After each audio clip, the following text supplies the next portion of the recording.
Welcome to the Slop Temple. We pray this video helps. In this video, I will explain how to open a Chevrolet Cruze key. First, let's gather our tools. You will need a small flathead screwdriver or even a coin and a fresh CR2032 coin cell battery. This process is straightforward and should only take a few minutes. Make sure you have a clean, well-lit workspace to avoid losing any small parts. We'll start by finding the key fob's opening point. Now, let's carefully open the key fob.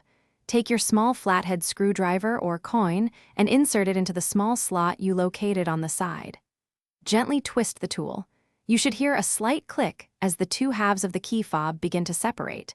Be sure to apply steady, even pressure to prevent any damage to the plastic casing. The goal is to slowly unclip the two sections. With the key fob open, you will see the old battery. Carefully remove it from its compartment. It's a good idea to note which way the old battery was facing, usually with the positive side, marked with a plus sign, facing upwards. Now, take your new CR2032 coin cell battery and insert it into the compartment, ensuring the positive side is facing up, just like the old one. It should fit snugly into place. Finally, let's reassemble your key fob. Carefully align the two halves of the casing. Make sure all the internal components are properly seated before you press them together. Apply gentle, even pressure around the edges until you hear and feel them click securely into place. Once it's closed, test all the buttons to ensure everything is working correctly.